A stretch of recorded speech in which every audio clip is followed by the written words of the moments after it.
So during meditation, when I'm up here holding the space, I'm out preparing a future talk. And it's like, oh, where'd you go? Reel it back in. Anybody else travel around when you're meditating? Yeah. Just to let you know, you never know what's going on up here.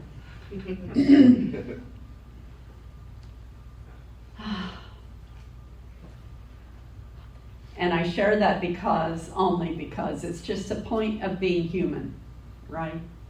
It's just a point of being human. We are human beings. Our minds wander. Our minds take off into all sorts of different places.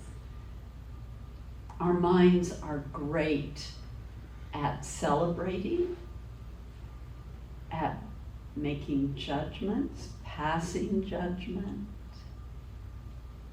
Are you discerning or are you judgmental?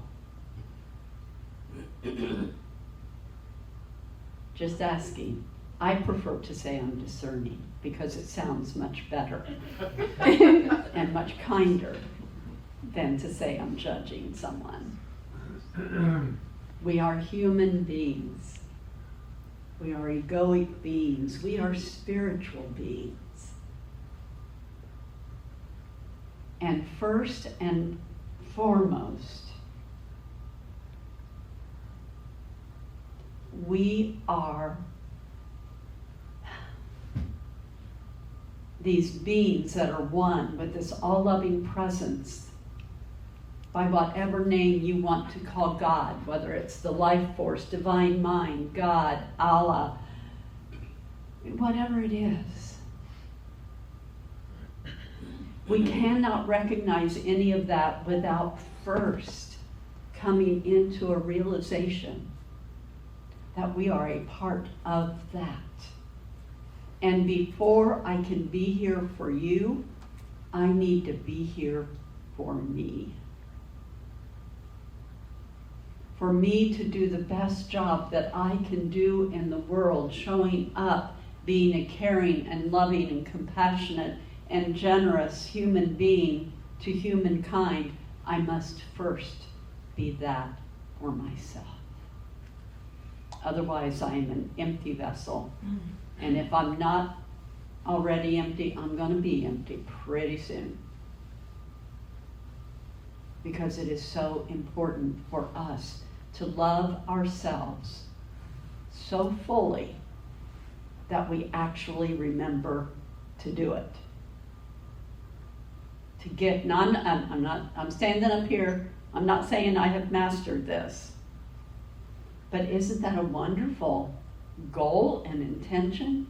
To get to the place in your awareness and your spiritual consciousness that you first remember how awesome and amazing and important you are.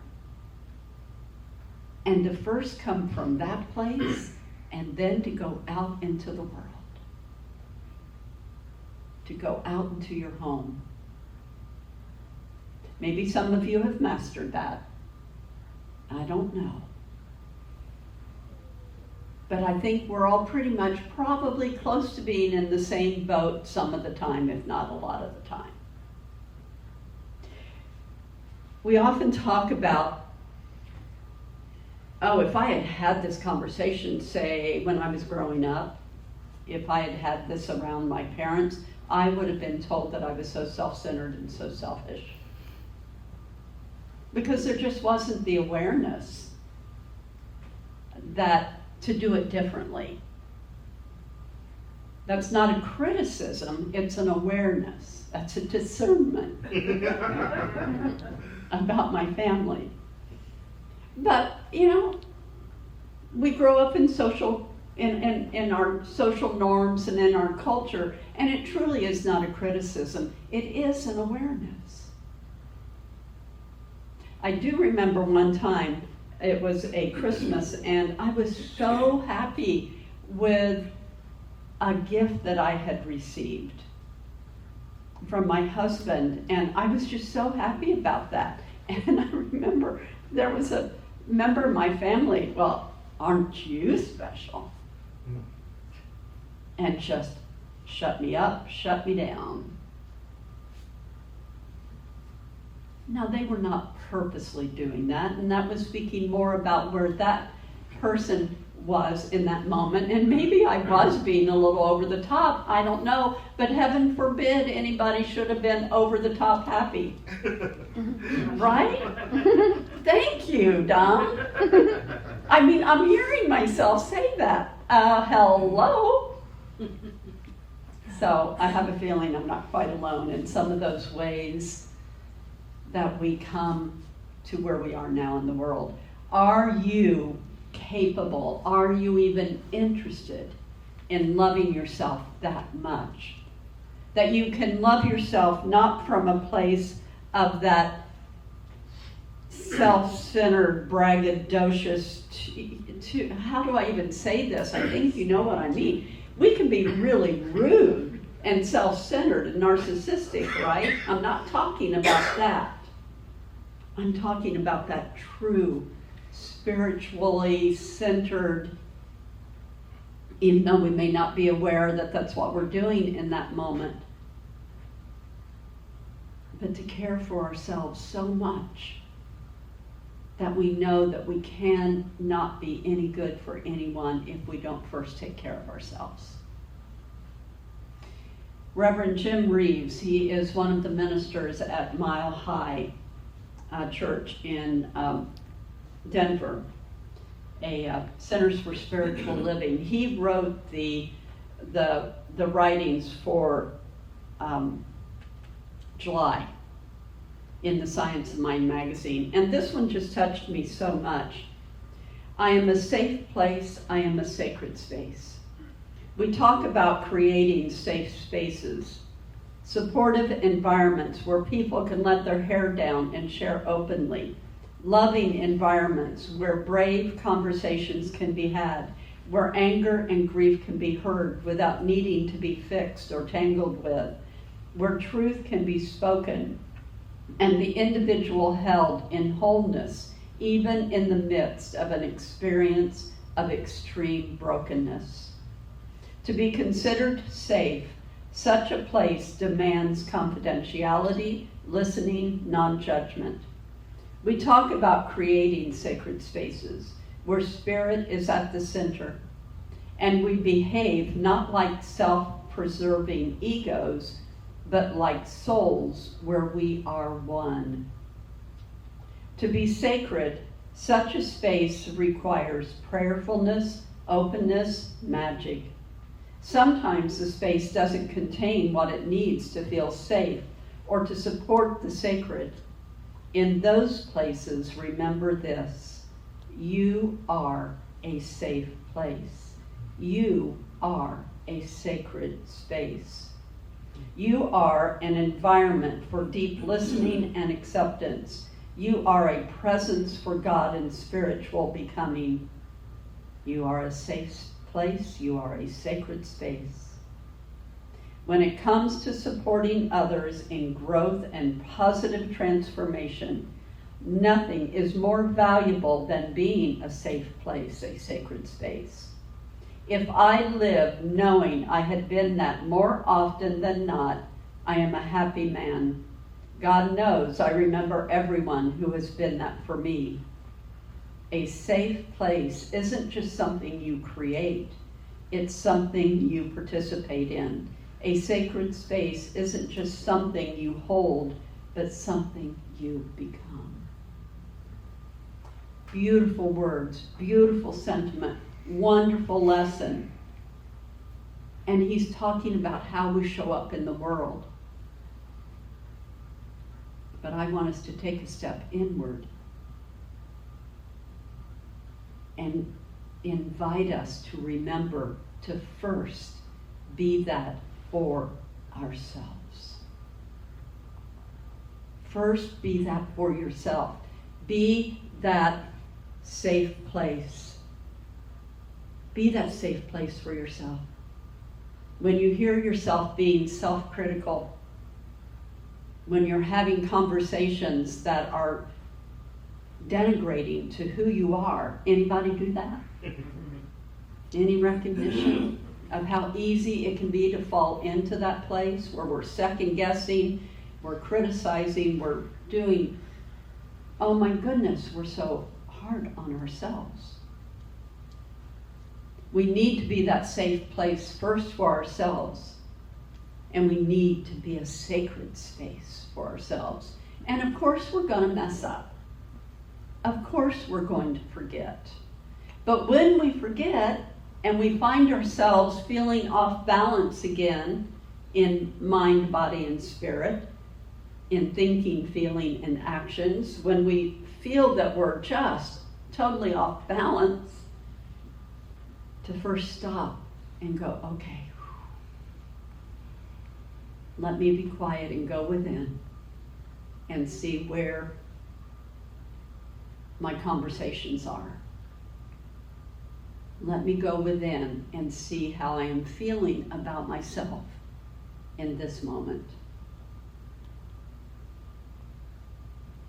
And if you are feeling balanced and okay, then maybe there is something in your outer world that needs to be addressed. Give yourself the honor and the world the honor of first checking within, of taking a breath, and before we pass judgment, before we put our fears totally out into the world, just take a breath and feel. Feel you. Do that for yourself. It's so important. There's so much. There's just so much in the world. There always is, because we're, for whatever the grand diagram and scheme of the world is, we are brought here to this planet as egoic beings. That is to be celebrated. Oh, there I go again. Whoops, stepped in that one again. What do I need to do to see myself differently? If something is going on within your outer world, where are you participating in that? When I am doing my work, I go to that place. How am I contributing to what is going on right now? Where are my fears? Where is my worry? Where is my blame?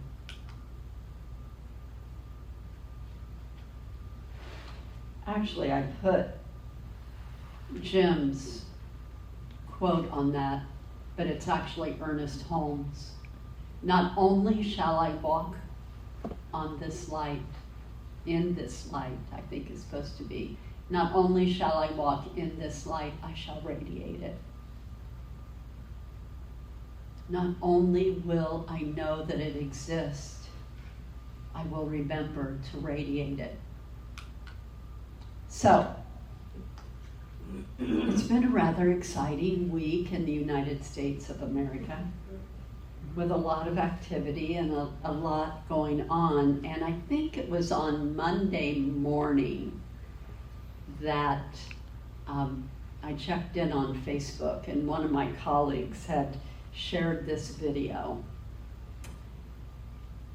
And I shared it in our prayer group, and I'm going to share it now because this makes me smile so much. And I realized when I watched it that I hadn't smiled this much in such a long time as how this video made me feel. And so I've gone back throughout the week and I just continue to play it. So without further ado, Dan.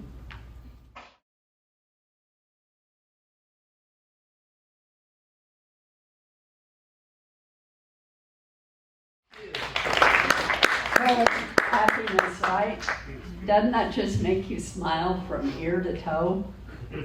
Even if you don't know the movie Singin' in the Rain, if you don't know Gene Kelly, how can you, or the Muppets even, right? how can you not smile? I'm happy again. And we all needed this to lift the energy of our world. There is hope. There is always hope because we are one with that presence of God that is everything. Sometimes it gets pretty messy. And it doesn't mean that it won't get messy again, and still is in some ways. Love yourself. Lift yourself up. Find that place. Find your happy movie clips or whatever it is, as long as it's healthy for you. I always want to say that. As long as it's healthy for you, find that place that makes you feel good. We are called to be the light, and we have a responsibility to be the light and to be the love. It doesn't mean we don't have our feelings, and it doesn't mean that there isn't action that needs to be taken and voices that need to be heard. But always, always gravitate to the light. Jane Goodall. You cannot get through a single day without having an impact on the world around you. What you do makes a difference, and you get to decide what kind of a difference you want to make. And from Anonymous, our days are happier when we give people a piece of our heart instead of a piece of our mind. Yes. And so it is.